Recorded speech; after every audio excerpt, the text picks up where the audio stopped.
Wow, here we are, friends, family.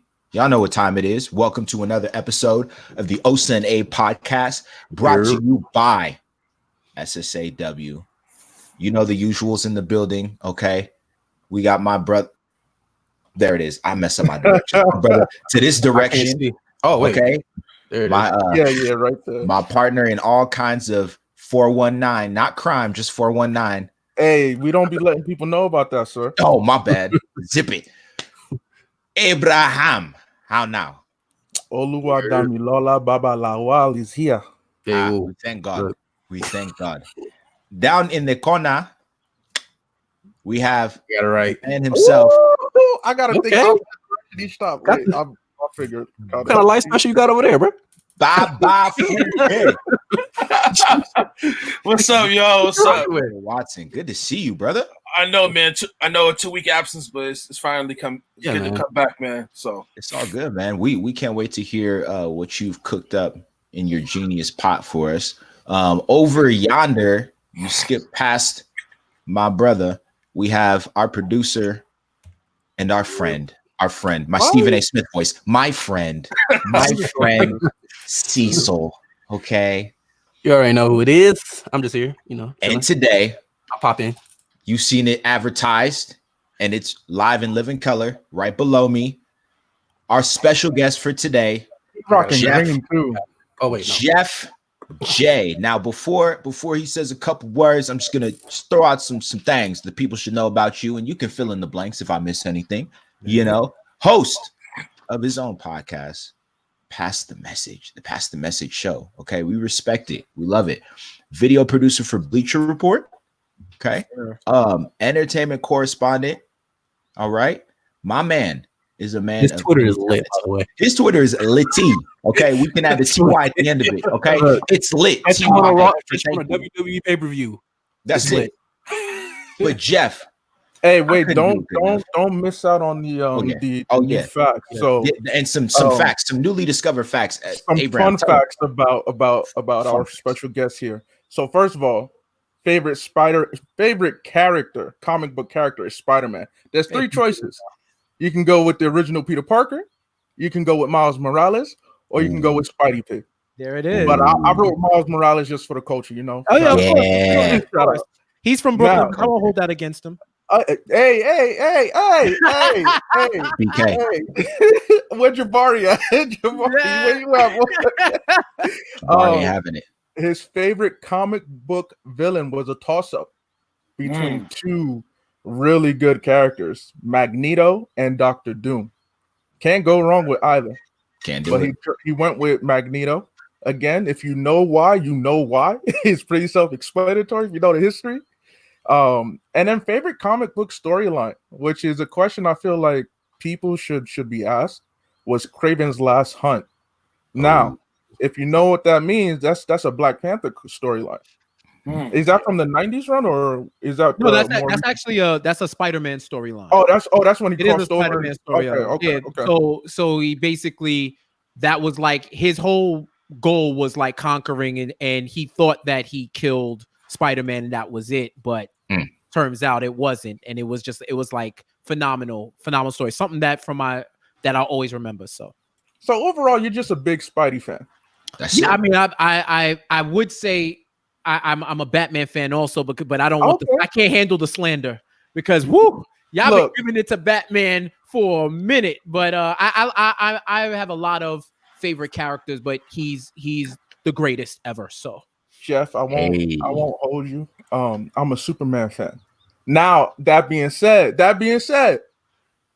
I don't hate Batman because over the years I've grown to appreciate just how necessary he is to the whole DC universe, but also the relationship between Superman and Batman is one of the best in all of DC lore. And if you read Tom King's last run on Batman, they built that relationship something ridiculous. Like it's ill. Like the right. And it's why I like the Super Sons storyline too, because they're just like their father. You're basically just getting the teenage version of Batman and Superman. It's hilarious. Exactly. Yo, so we got some facts about you, Jeff. But who better to hear from than you yourself? Just things with the people, man. Yeah, no doubt, man. I mean, first off, you know, I see my brother in the corner looking like he about to drop facts like anonymous and shit. Like I'm like, oh, I don't know if I should say the right thing. Like, I'm telling you, we are here. We are watching you. But yeah, man. Like I've been in the digital space for over a decade now, and I'm most recently been into production. And this is, I call myself a digital media alchemist because I take everything that my imagination, my creativity, and my passions, my spirit, and I convert it into all forms of digital media, whether it's text, video, audio, or a combination of the two. It's something that I love. I'm in my dream career, and it's helped shape who I am. It's helped me put all parts of who I am into my work. What else you need to know? I'm a native New Yorker, if you couldn't tell already, audio or video. And, know the vibes. Haitian heritage, because you know. Hey, shout out to the Haitians. Respect your roots. If you know, 1804. I got a Haitian aunt. There it is. You know what I'm saying? So you know, Jersey populated with Haitians. I grew up with all the of world them. is. I'm sure there's Haitians in Japan, bro. Trust me. They're everywhere. But yeah, and I love talking. I love sports. I love pop culture. I love entertainment, music. Like if it's lit, I like it. You know what I mean? And I have a wide range of interests that brought me to where I am now. I love it, man. Yep. Yeah, he got the juice. He got the juice, people. So I love that you brought up, you know, Haitian American heritage just for some foundation. Part of the reason why this is the Osa and Abe show is because we would like to bring that Nigerian flair and flavor to what we do. And as a result, we actually found out that, you know, Brother Anonymous in the corner is actually a closet Nigerian. We found out on one of the early episodes, you know. He went from Emmanuel to Baba Funke real quick. He did overnight. Wow. Overnight. Listen, we had some chin chin. I don't know if you're familiar with chin chin, Jeff, but we had some sitting on the table during the recording, and my man said, "Oh, chin chin. Oh, y'all got the tracks." He was like, "How do I know about that?" I'm like, deep in that jar too. You like, is that you? My bad. Okay, so we know. That's what's up. But we come with that flavor and flair. But in light of the times that we're living in, you know, racial tensions in our nation, and actually in our world in general, and me and Abraham have expressed, you know, some of our listeners, some of our viewpoints in regards to this. As a Haitian American, like, what is your perspective in light of the fight for equality, racial equality right now? My perspective, it's shaped uniquely because my mother's side of the family is from Haiti and my father's side of the family is Black American, right? So I have two different perspectives of revolution, of struggle, of pain. Funny enough, when the uprisings, because it's not riots, it's uprisings. When the uprisings were going on in TV, and I was talking to my mom and we watching it, she was like, "Yo, they look like Haitians right now." When all the precincts was on fire and they were tearing shit down, she was like, "Yo, that's how we give it up." Yep. And I think one thing that's of big note is shit don't move in the US without violence or fear. True. Non-violence, I think it's all a multi-pronged attack. You need protest, you need people on the inside, and you need the radicals. You need it because things aren't going to move. I promise you, if the looting didn't happen, if precincts weren't on fire, and if people weren't in those streets for 21 plus straight days, those officers wouldn't have got arrested, or you would have probably just heard about it now with George Floyd, right? And then remember, it's not just police brutality; it's just good old fashioned trademark American racism. That's what killed Ahmaud Arbery. Yep. And police incompetence that killed Breonna Taylor. And it's like, white supremacy has innovated killing black people for far too long. Facts. And it's time that this is the moment in time in America right now, I think in our lifetimes, that we may never see again, where there's enough momentum. There's everybody's watching. We were in the house in quarantine. If you were listening, you were in the house during quarantine for this whole time. There's no sports. There's minimal distractions. Mm-hmm. So that 8 minutes and 46 seconds of George Floyd impacted all worlds, impacted all cultures, because you couldn't turn away and you couldn't deny. So now you see the revolution everywhere, from in the streets to corporate America. People are tired. People are fed up, and we want change. And this is the time to continue to put the pressure, apply the pressure, continue to push for what you want, while still not being satisfied with the appetizer when black folk in this country deserved a 7-course meal for centuries, right? So absolutely. I think this is the time that we need to capitalize on it. We need to continue to work. We need to remember those that we've lost, and we need to make sure that their losses aren't in vain. Absolutely. Man, well stated. You actually hit on a point that we discussed. I think it was maybe on the last episode or episode previous to this, because people have asked. I've heard the question, well, what's different now than in the 60s? What's different now than, during Reconstruction? Well, the difference between, and this is the juxtaposition I've made, the difference between George Floyd and Emmett Till is a pandemic, is us sitting in the middle of quarantine, like you said, and we have nowhere to go. And video. Yeah, that stuff is in your face. Now, granted, when you look at, I don't know how anyone could look at the picture of Emmett Till in that open casket at his funeral and not feel something. And this, in the same way, I don't know how you could watch a man with a knee on his neck for 8 minutes and 46 seconds as his life is choked away and not feel something. Like, that speaks to your lack of mother. Yeah, crying out for his mother. Like, that speaks. If you see that, and the first question out of your mouth is, well, what did he do to put himself in that situation? Or all the other like off statements that I've heard, that we've all heard. Like, I really question your heart and your humanity at the end of the day. Like, yes, we know this is a struggle for Black equality, right? But at the same time, as a human being, if you cannot look at another human being and feel some type of way when you're seeing these things happen, like, you got to question what's going on in here, in that internal space, because that's not healthy. It's a big fact. Yeah, that's a big fact. And you also have a lot of white people who have had the privilege of privilege, right? White privilege is the great insulator to their lives. They're able to put on the blinders and have tunnel vision, because none of this stuff, if they want it that way, it won't affect their life, because they ain't black. I'm white. I'll be good. I'll be all right. Who cares who's in whatever office is? Who cares?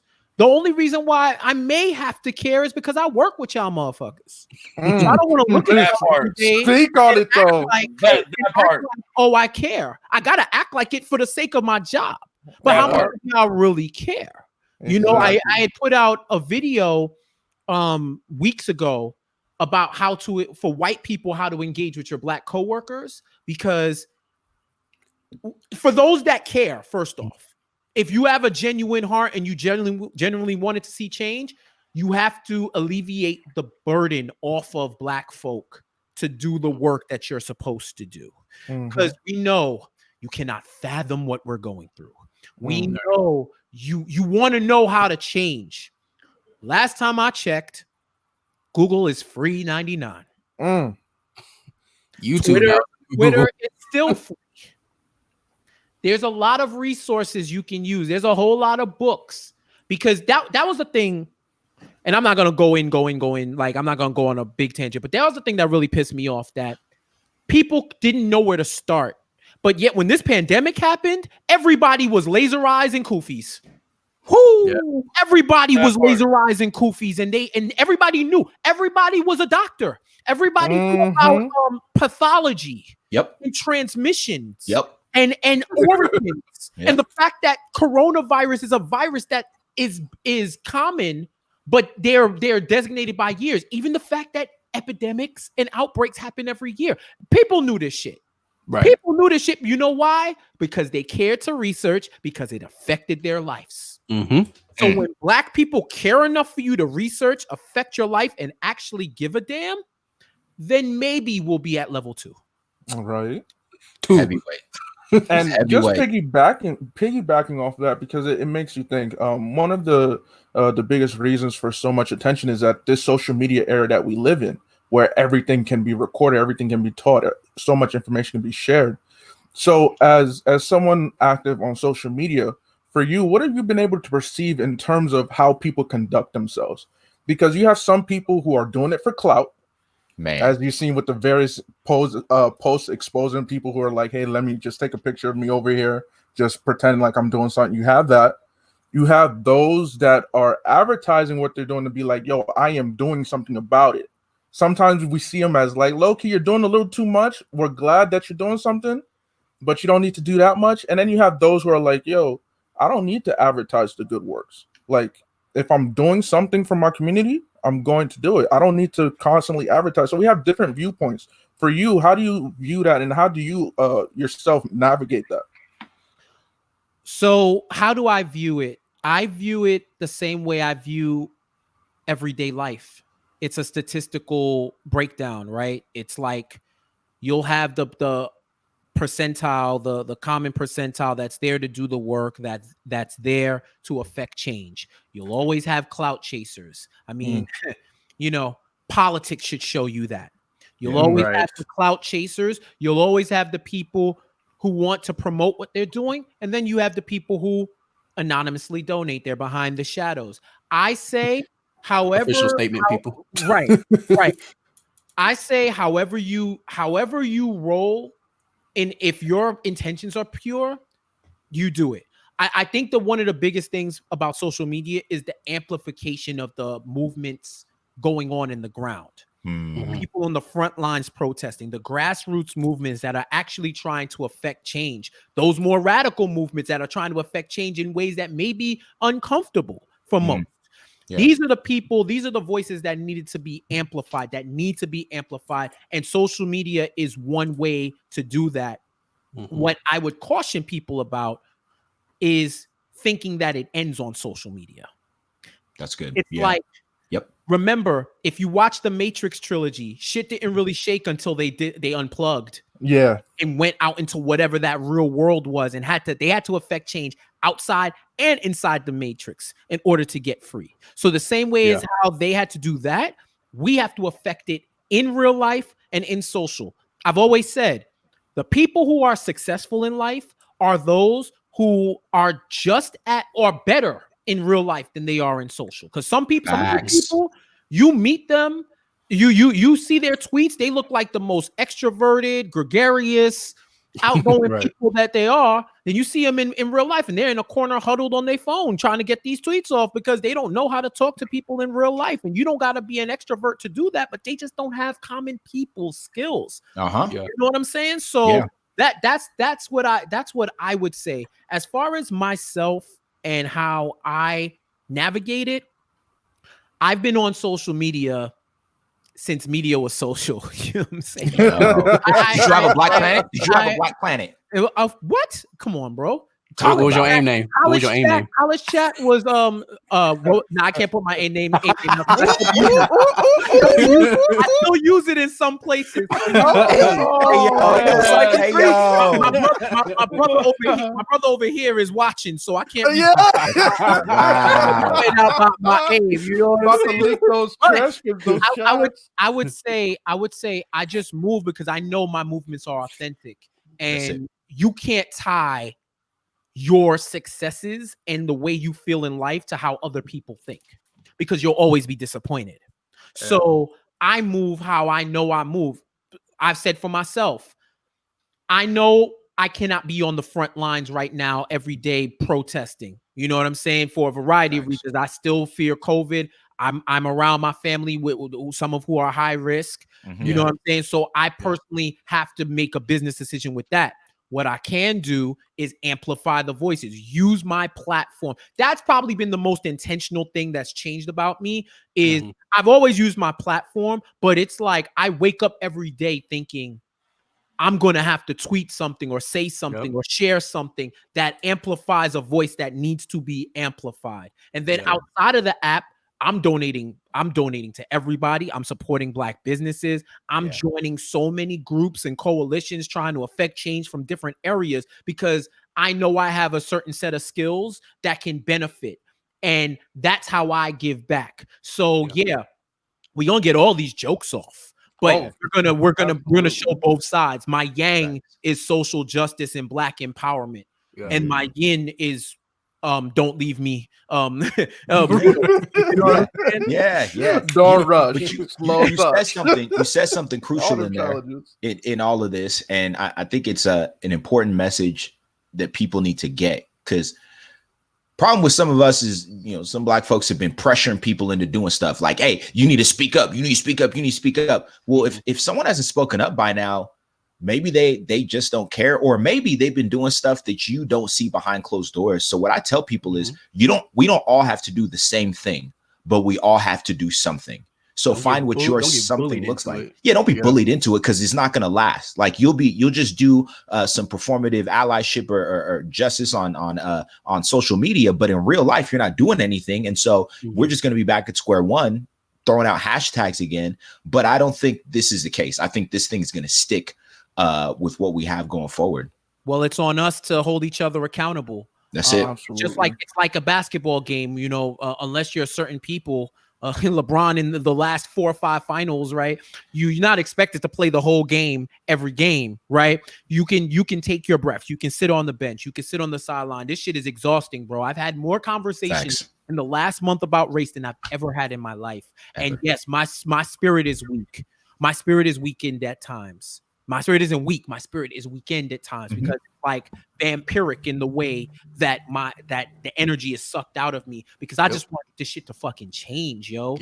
But I also know if me literally keeping the same energy while running on E is effortless.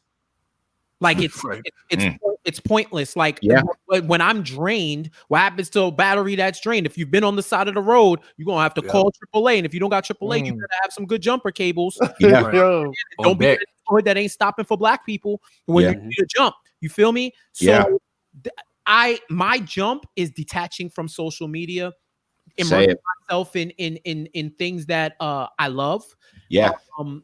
Spending time with my family and just breathing and doing things to like replenish so I could get back in the fight. And on another note, there's some people you really don't want talking. That's why I like to open your purse. Please listen. Preach.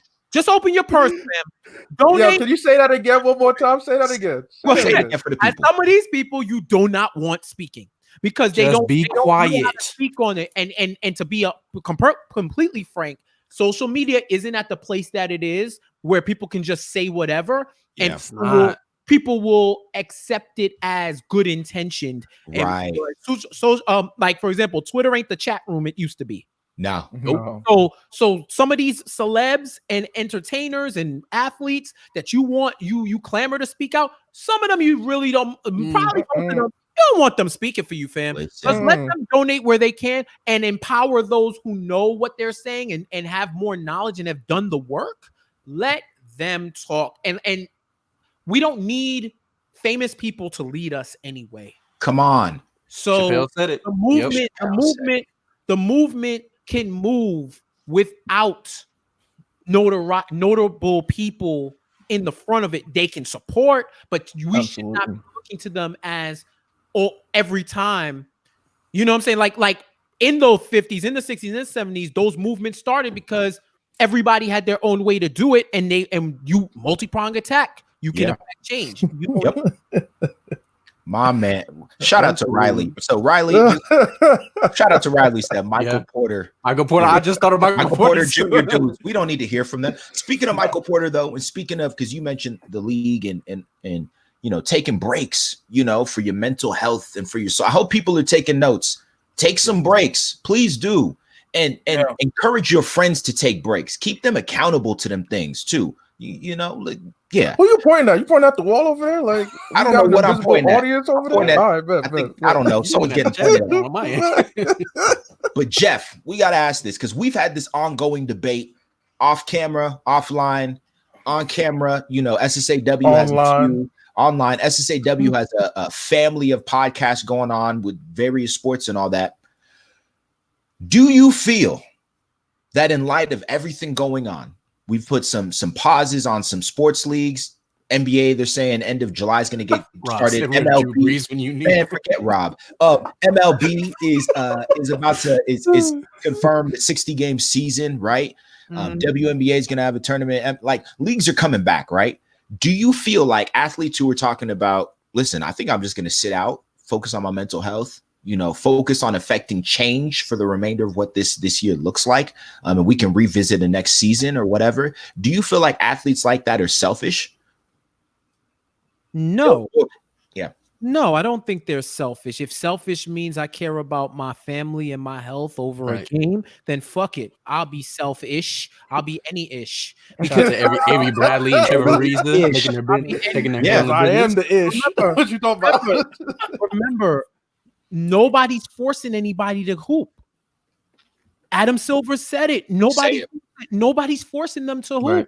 So, you know, my stance aside as to whether or not sports in general should come back, I feel I don't know if the science is there to say that stuff is going to be safe. However, just like I felt like small businesses, especially small Black businesses, should have a way to operate given certain parameters so that they can make money too, because realistically, we can shut down, but we can't shut down everything for all the time. No matter how much I want people to be safe, we have to find a way. If I know there's a lot of people who's tired of buying shit on Amazon and eBay and shit, and wants to pay, you know, support Black businesses and give to their money, give support and buy from them, right?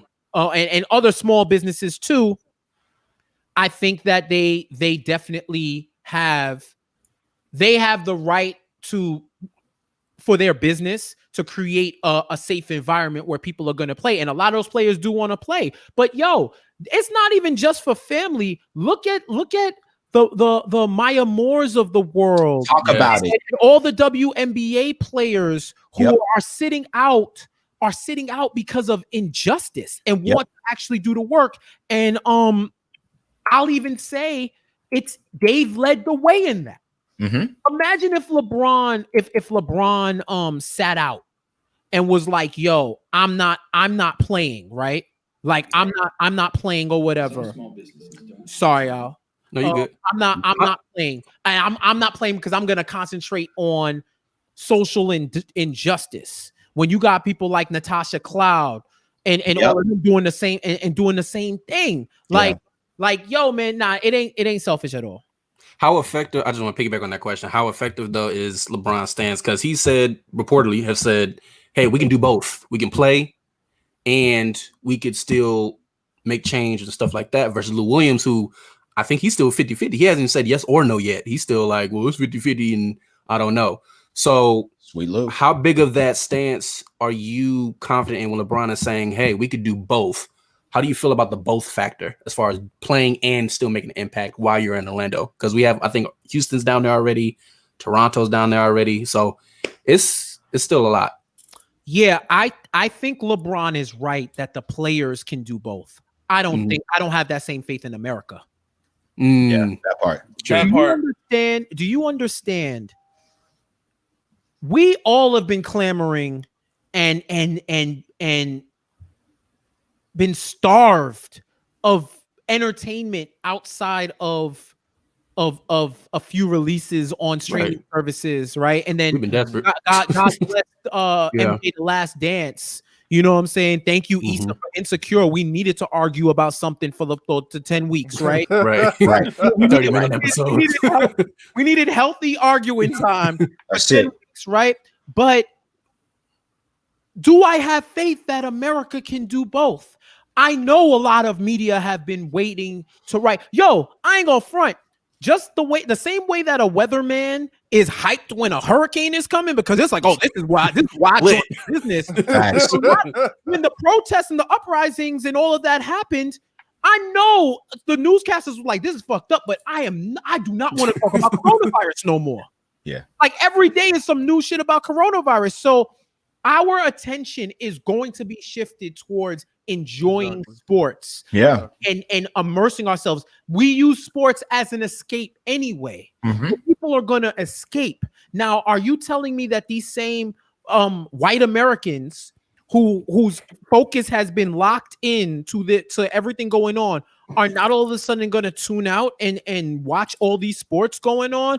I don't know. I think it's incumbent on the players who say we could do both to make everything as much about these movements as it is about basketball, to the point where you literally cannot watch without being reminded of what's going on outside. That would be a start, because then it would almost be like it's an infomercial for everything going on with everything that you're doing. To me, that's like the only way, because this season's going to go into October for like the next 3 months, 4 months or so.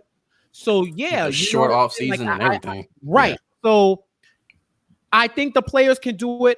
I don't have faith in America like that. But if the players are saying they can do that, then when that season starts, I want to see what it looks like. I mean, someone said it recently that at the end of the day, when sports come back, people are just going to pay attention to that box score. The box score doesn't tell you political beliefs. The box score doesn't tell you who is protesting. It's just the numbers. So I'm on the boat that, look, sports comes back. It'll be a needed distraction. Yes, it can help people cope and like get rid of that mental stress, but it's definitely going to pull a lot of attention from people who shouldn't be dividing their attention anyway. Yeah, because they're just going to be focused on, we got basketball. Oh, LeBron dropped 38 points, man. Yeah, LeBron the GOAT. And it's like, all right, but did you also see what LeBron did before the game? Nah, I just watched like second quarter, third quarter. Oh, did you watch the game at all? See all the logos around supporting black business and whatnot? Nah, I just listened to the radio. Oh, did you hear the commentary? Nah, at the end of the day, I just looked at the box score.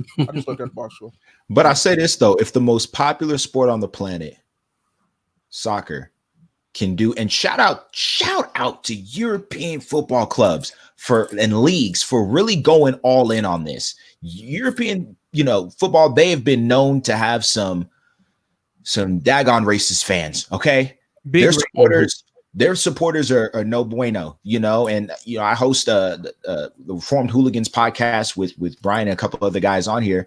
And one thing we've been impressed with is the response. You look at the British Premier League, England's Premier League. These teams, they don't put the actual player names on the back of their jerseys. They now have Black Lives Matter on the back of their jerseys, having the moment of silence before the games. Like, they've gone over and above. And so I think if the NBA could go that route, we know the MLB isn't going to do it, but if the NBA could go that route, if they could say, listen, like, we're not going to have James on the back of your jersey, LeBron, we're going to put Black Lives Matter or BLM. We're going to make sure that this thing is in your face. Then shoot, I'm all for it. Go ahead and get back to play. And I hope people get uncomfortable. I hope we hear the same comments that we heard when Cap started kneeling and people saying, I don't watch the game to see this. Like, you're at work. I need you to do what you do on your job. I hope it's that in people's faces, to where people are like, listen, I don't even want to watch the league anymore. That's fine. You don't have to watch it, but the change is going to be in your face no matter what avenue you turn to. You thought sports was safe. You thought the NBA was safe. You thought you were going to sit here and argue over LeBron and Giannis over who deserves to be MVP. Nah, that's not happening. You're going to have this debate and this issue of racial injustice in your face no matter where you turn. I want people to get to such a place, and they're already there. They're partially there already, talking, when is this going to be over? When can we move on? When can we get back to life as normal? Life is not going to get back to normal. And I want people to know, and I want that to be in people's faces, that they get that understanding. If there's anything that 2020 has taught us, we can't go back to normal. Can't happen. This Twilight Zone of a year can't happen. No. Right. MLB, Rob said MLB has not don't even let the players express themselves. That's true. Oh no, they show enough don't. So this 60-game season is going to be as vanilla as can be from the MLB, which is unfortunate. Well, if they want black people to play, they better. At least Black Americans. Right. Yeah, speak on I'd it. love to see it. Yo, Jeff, what are your sports teams? Do you are you more of a fan of the game, or do you have specific teams that you like to follow? Nah, I'm from the era where you root for where you come from. So Talk about it. I'm a well. Let me start. Let me start from the problematic list. Hey, Baseball, I'm more agnostic. I don't care about baseball enough to like draw a line. I think the Yankees and Mets have both represented the city well in different ways. I'm from Queens, so they probably just off that, but Yankees are New York's team. So in all sports, so I support anything good coming out of both clubs. If they both face each other, then it's the Mets because I'm loyal to my borough. Football is the Giants. American football is the Giants. Okay. Basketball is currently in abeyance because Jim Dolan one too many times. And when he Dolan when he blew the most open layup in the history of basketball. Talk about it. Supporting Black Lives Matter and couldn't even put out a whack statement. Said that he wasn't qualified. And I'm like, fam, you're a white billionaire. Yeah, you're qualified to speak on the racism because you perpetuate it. I don't care how many black faces you hire. I don't care how many black people is in your spot. No, like, come on. So like I am a fan, but I'm not supporting them until he's gone. Like support.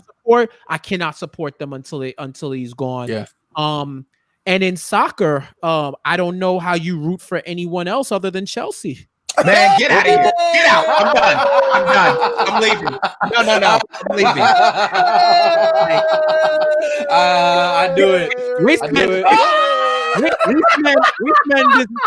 man business. Any other? Hey, talk to him, Jeff. Say it again. You know, tell him who your soccer team is again. One more time. You already know. Didier Drogba, Côte d'Ivoire. Hey. I had a hunch. I'm like, watch, you gonna say Chelsea? He said Mets and Chelsea, baby. Mets and Chelsea. Let's go. Yes. Let's go. Excellence looks blue 7 days a week, bro. Hey, talk about it. And we got an American in it. Right. We got an American boy in it. But hey, side note though, they be hating on Christian Pulisic. Okay, British media, they have been unkind to American players. Oh, bro, they're foul. They are foul. Yeah, okay, bro. They got that clown Mason Mount rated ahead of Christian Pulisic. Okay, Mason, go in. I was just gonna say, I feel them though. America's gonna come into British. They mad we broke away. They still enough is enough. Enough is enough. You know, y'all won how many wars, and now y'all want to take off. Like everybody relax. But you know, I think he's done way better than a lot of people expected. Because and I keep it real. Like I support them, but I'm probably like a level 2 fan. Okay. Like I'm in it. I understand the sport. Like I'm not like if I miss a game, I'm like, oh damn. But I'm like, but did they win though? All right, I'm gonna talk my shit. But that's how I give it up. It takes a special dedication to wake up at 6 a.m. Sometimes you don't not watch that game. Or 5 a.m. Sometimes it's 4 a.m. bro. Yeah. Y'all are big dedicated. Like me, I'm like, all right, when is NBC playing it? Because or if it's the summer. If we talking Champions League, if we talking something else like that, then it's must see TV. But yeah, bro, like and shout out to my guy Steve, my guy Steve Clark. He's the Jamaican man who my brother who put me on to Chelsea at a age, and when I saw a black man doing work, Abraham is gleaming right now, bro. Yo, Mets and Chelsea. Hold on. You don't root for Arsenal, do you? To me? Yeah. Heck no. Okay. I've been a Red Devil fan since I can barely walk, bro. Wow. Okay. Back when Sharp was the sponsor on the front of them jerseys and they had them oversized collars. Come on, man. Talk to me. The collar game. I have an old school Drogba jersey with the collar. Like that joint is like, I'm like, yo, they really thought they was fresh in this. I don't know how they many. did. The blue, the mostly blue one? It's the yellow one with the yellow one. Ooh, okay. Hey, Drogba, though, greatest African player of all time. You think so? Bro, I have to give him that. So I have to. African from Africa? Yes, directly. Because you know, all of France. All of France is, you already know. We own France. We own the French national team. That's the African Union. Yeah, it is. That's not a European country. I will ask this, kind of not switching gears, but kind of switching gears a little bit. So we got a podcast called Ringside Mayhem, and I know you be on your wrestling tip. I'll be following you on Twitter. I'll be like, yo, my man is with the vibes on Twitter every Sunday with the pay-per-view. There's a pay-per-view, he's locked in. I will say this. Well, let me ask you this. The state of the WWE right now with COVID, with the allegation that's coming up, like it's been crazy with the whole Riddle thing and all this other stuff. What's your take right now on the overall viewpoint of the state of WWE right now? The state of WWE or the state of wrestling in general? Wrestling in general. I mean, I would say this whole speaking out movement that's going on, probably a long time coming, probably a big reckoning for a lot of these guys. I've heard stories for years. I already know, like, because yo, man, wrestling fans are horrible. First off, fucking worst ever. A lot of these dudes is just like, you never saw a woman or a man that you could bag in your life. Like, it's just like it's nuts, bro. But yeah, I would say this. With the whole COVID and WWE and AEW still doing shows despite that. Yeah. I know it's recently come out that a lot of people are testing positive for COVID. I think it's pretty impressive that they've been doing this since the virus began and it just happened now. Yeah. If we're talking they've been inviting people with the glass and all that stuff. Yeah. Yep. If I was the NBA, that whatever bubble they created is like the best the blueprint. It's the best example. Bro, 3+ months it took. 3+ months it took. Having said that, all those people that are involved, they knew what they were getting into. They knew what they signed up for. It's just another example of, is it really worth it? Yeah. Is it really worth it to Roman Reigns clearly said it's not worth it. Right, yeah, look, that's why you don't see Roman on. That's why you don't see out. That's why you don't see Kyle O'Reilly, because he has diabetes. Yeah, like he's high risk. So people, and that's the one thing, just like that, WWE isn't forcing people to be there. If it was years ago, there would have been a whole lot of forcing, but they're forcing people to be there. So I think I do commend them for them and AEW for doing what they had to do to try to keep some entertainment, keep people paid, keep it going alive. But it's just like, you gotta be extra precautious, extra cautious, not precautious and cautious. You have to be careful, man. And I just hope that everybody who's affected has a speedy recovery. Because I tell you, bro, like, I was in my house sick watching them Juneteenth celebrations. Like everybody turning up, but I can't do it. I can't do it. I'm not going to knock y'all, but I'm just like, damn, I see my people's having fun. Right. Now everybody got haircuts now. I'm like, yo. No. Listen. Time out. Cecil has had a steady hairline and waves going this entire pandemic. Oh, look at Baba Fuka flexing. But look, coming back. So you see him on my hat out here looking rough. At one point, Jeff, my wife had to give me a cut and she messed up and I ended up bald, bro. So that's it. But love I know, because if I was dating, if I was in a relationship, if I was married, nah, you just gonna have I don't like struggle. We just gonna struggle. I get it. It was that point, like shout out to my parents for the genetics and the hairline staying the way it is, and the fact that while I am transforming into like a freedom fighter and shit, it's all good. Hey, we see the pic. We see the pic. It's not me. It's the ancestors, bro. I feel it, man. I feel it. So speaking of flexing that haircut though, or lack thereof, Wolfman, Brother Man, Anonymous in the corner. We have a little segment we like to call Genius or Just Plain Crazy. Okay. Where our man Emmanuel, aka Mr. Watson, aka Baba Funke, is his name is Emmanuel. You should have known he was Nigerian. You should have known that's big. Nigerian. That's like if his name was Jean, I would have known he was. Yeah, right. God. So he's gonna throw out some predictions of some things coming up in the sports world, and we're gonna rate them and say, man, like I think that's a genius prediction, or brother, you just playing crazy, but don't report us, please, to whoever's listening in on this. Fans watching. Man. So take it away, man. All right. Predictions for the NFL. Oh, okay. Am I breaking out? Yeah, it's that lighting you got. Now. Good, yeah. Okay, I was making sure. All right, what am I both your line? Wow. One of my bold predictions is I know everybody's hyped. Tom Brady left. You know what I'm saying, the Patriots. I have the Bucks winning the division. I think all majority of us probably agree with that. I don't know. But I have the Bucks winning the division. Not too bold. Yeah, I see that. But it's gonna get bolder. I got more. Oh, so Bucks winning the division. That's not. He about to add on Brady. Yeah, he about to add on. Brady about to have a record year. Are we taking this in stages, or is it feels like? This is like the reopening of every. It's like the reopening of California. We're taking it in stages, okay, in phases. Yeah.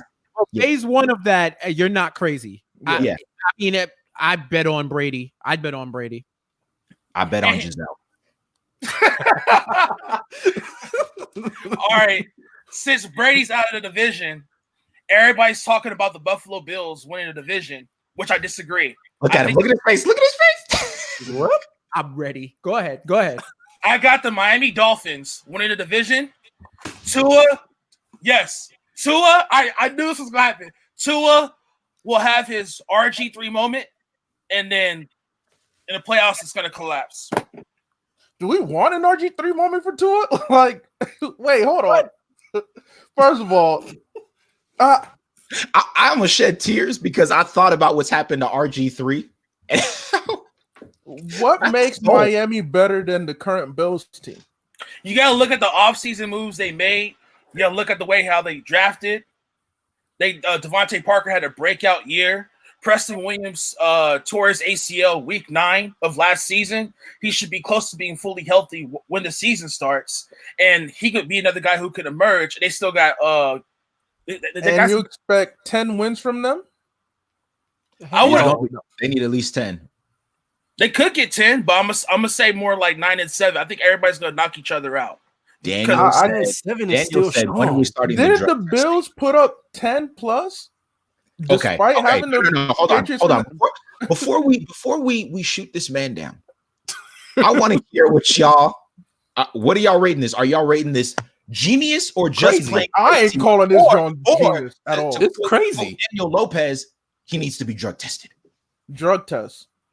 We have a drug test here. Yo, CJ, Godfather, do we have drug testing policies in this for our organization? Because we got our first person. This Dolphins had our first person right there. So I'm gonna say crazy because the Bills are the incumbent.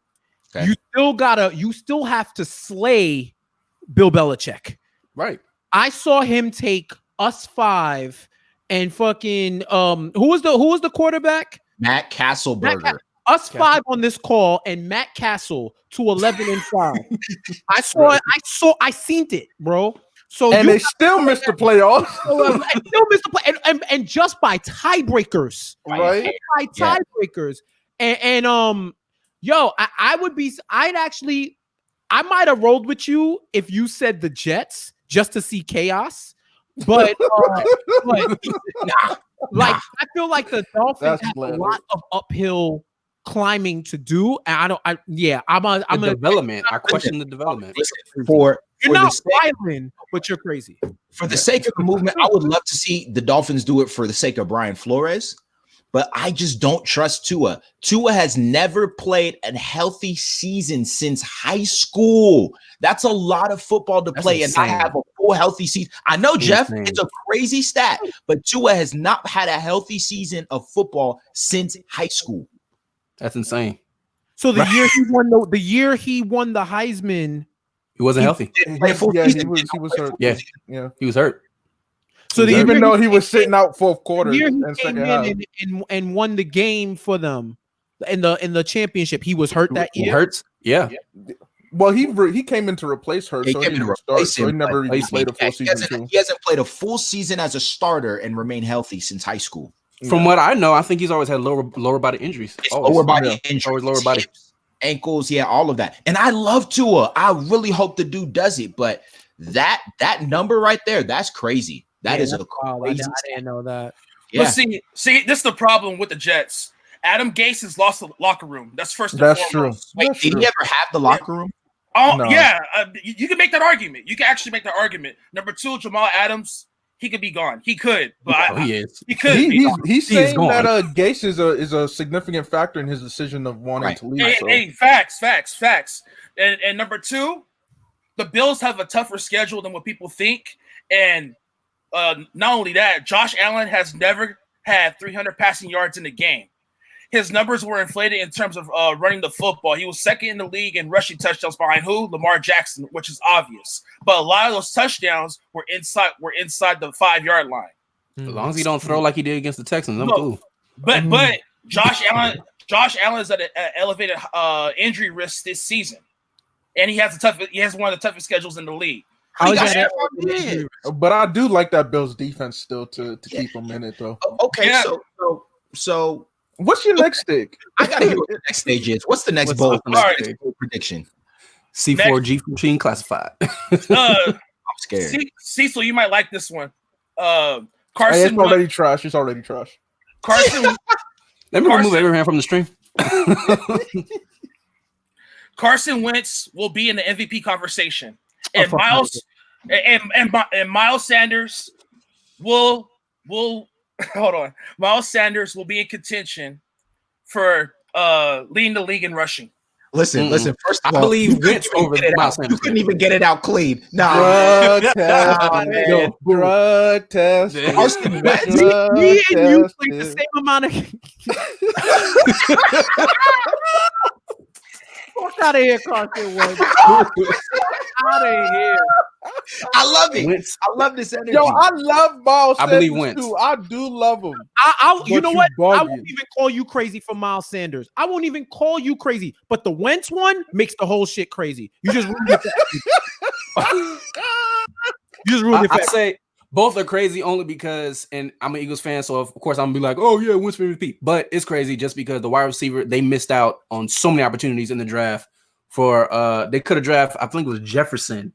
And they went after TCU's wide receiver. Jalen Reagor. Yeah, you're right. They drafted 2 Jalen's. How you from Cali? You an Eagles fan? You said what?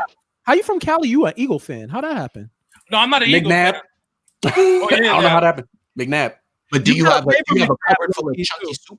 You said what? I said you kind of favor McNabb low key too with the beard. No, Eagles fan. I came from.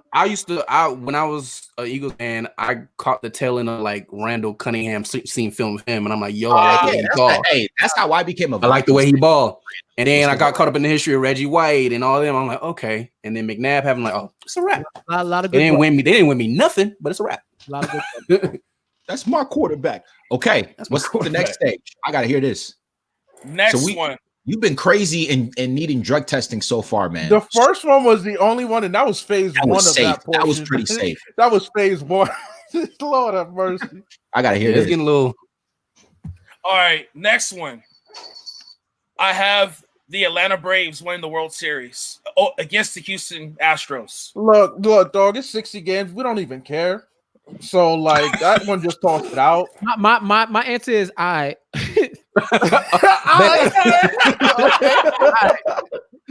Cool. What's next? No, all right. Let's go NBA. Braves. Whoa, time out. This dude Rob said you need to get out now. He upset. Get out. Get out now. He said defund B613.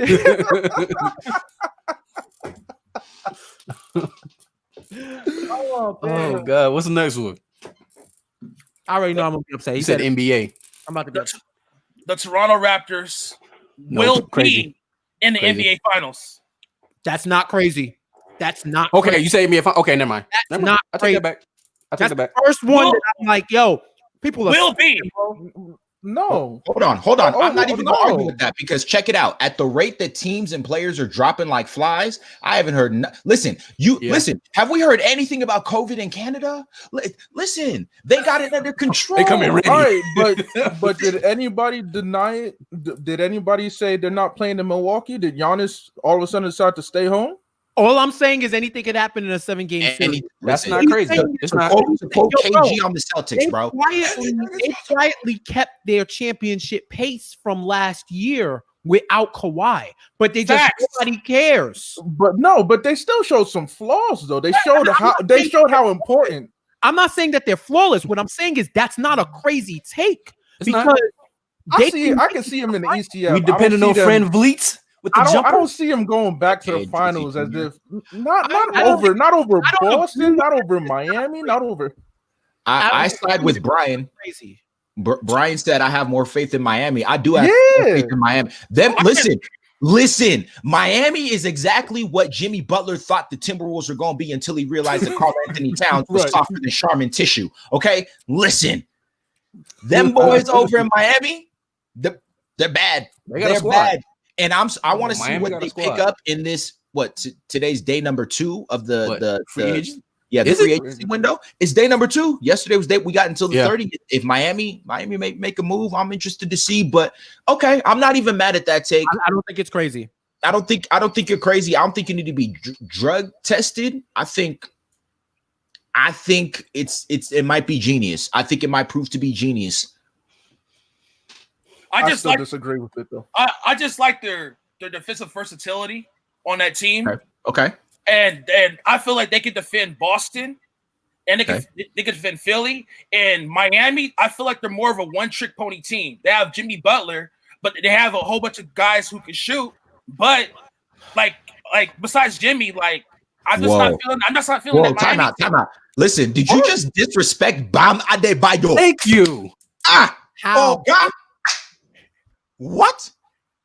So Duncan Robinson, Hero, Butler, Bam. Hey, Tyler Hero on his drip right now.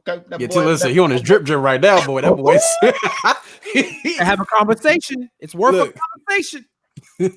He getting all the vibes right now. Oh man. Okay. So it's not crazy. It might be a genius take.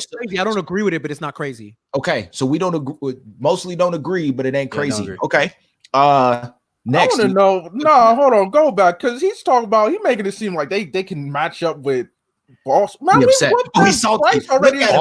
You saw. No. Getting all emotional. And we about to get all healthy again. Ain't nobody on the squad said they not about to play. You know what? All right. But Siakam is better than Tatum. Siakam is better than Tatum. Move on. What's your next take? All right. This is not really too risky, but we don't want to hear it. What's the risky ones? Yeah, you hear these wolves? Baba Funke. These wolves. Look, I got. This is kind of pretty much simple. I think Kareem Hunt will lead the team on for that Cleveland Browns squad in terms of rushing, not Nick Chubb. All right, until for Chubb. Okay. I think the real take should be that Baker Mayfield will be in the MVP conversation. That's a real. No. He know he don't want to say. Yo, so Jeff, Baba Funke is a Ravens fan. So I have it that the Bengals might end up winning that division. Shout out to them Steelers and Ravens fans. They gonna compete for it. Joe Burrow gonna lead them. He gonna lead them with Joe Mixon, AJ Green. Now we gotta argue. I know you got fam. I know you got something that you like. Yo, I'm wilding, but I'm gonna say it. I know you got one. Please say it. What's the wild one?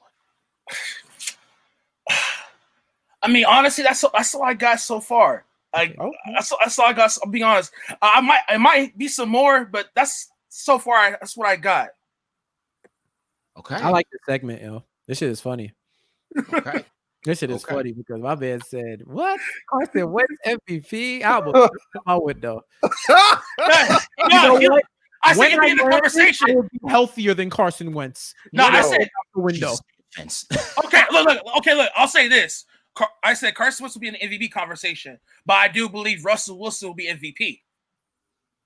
That's not even a bad take. Here, you know what the conversation for Carson Wentz and MVP is going to be? Why the fuck are we talking about Carson Wentz and MVP? That makes better the conversation. Yo, that's that New York for you right there, boy. That's that New York for you. It is. Carson Wentz.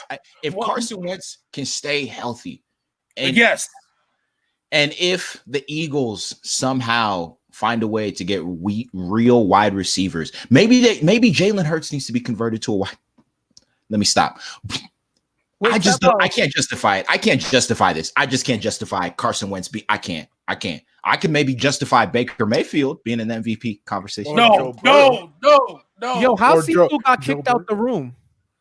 Cecil, this is what happens to Cecil, because when Cecil starts getting prideful about stuff, like, it just comes back and smacks him in the back of the head. So, like the episode that he came on and he had a fresh cut. Yo, he was showing us all his lineup. Dog. He was sitting like the whole time so we can see the side profile. Okay, he's talking to us that he's facing this direction the whole time. You see, now we can hear you, Cecil, but we can't see you. But yeah, that whole episode, God don't like ugly, and so he got the boot. He got that big old. Me and Abraham were size 15. He got that kind of boot. Okay, yeah, that kind of boot. It's all good though. It's all good. Shout out StreamYard for kicking him when they did. Shout out to StreamYard for doing the right thing. Shout out to Spike Lee. Y'all real spiteful. But hey, Baba Funke, thank you for another insightful segment. Okay, I think the votes are in from the people. They say you need to be drug tested, so we're gonna be sending a tester to your home soon. Yeah. We'll let CJ and the SSAW lawyers handle that one. I'm not gonna lie. I almost wanted to pay Jeff's plane ticket to come out here just to call you crazy for that. Yo, look you in your eye and say, "Bruh." Oh, you in Cali too? Word? Yeah, he had it too. All of us. It's so dark out there. What the fuck?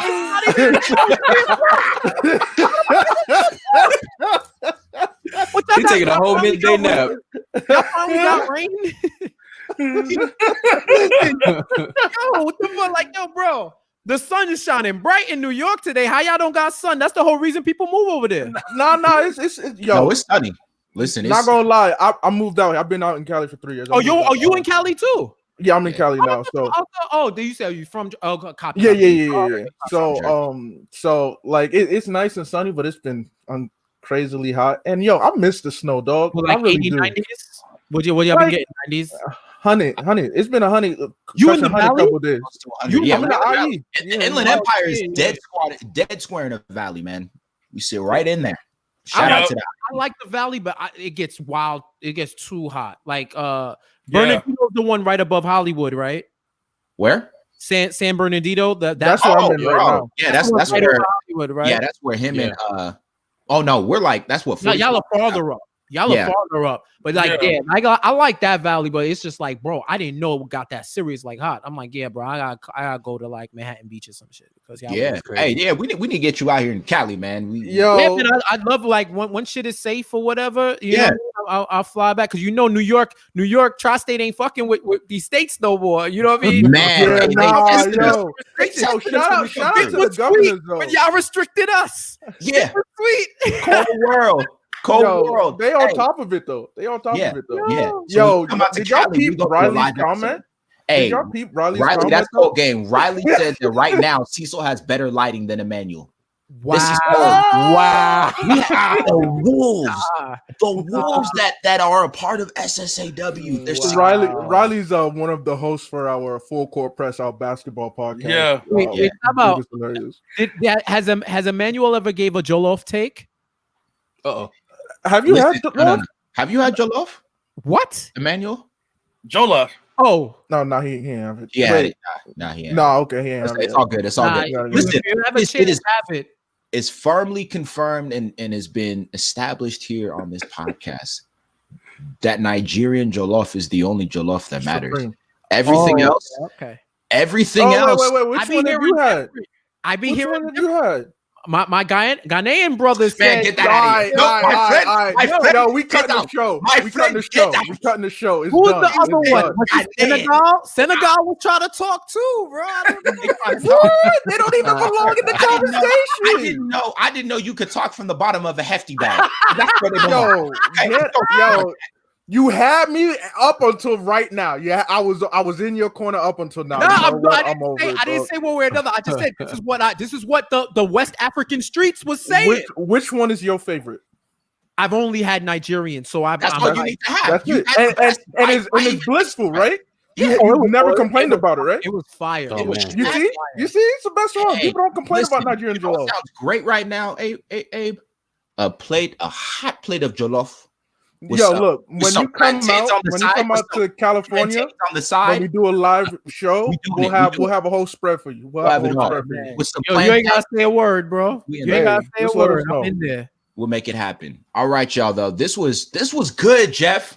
We I had a appreciate good having time, you man. on, Yo, man. thank you for reaching out. Thank you for letting me be a part of y'all platform. Like, there's so many great Black people doing great things in these spaces, and I was not aware until I reached out to, and now I am, and I don't know where this has been my whole life. Why have I missed it? So, you know, you got a new listener. You got So you know, I really appreciate y'all though. For You real. welcome on anytime. I appreciate it. You officially friend of the show. Okay, so you welcome on anytime.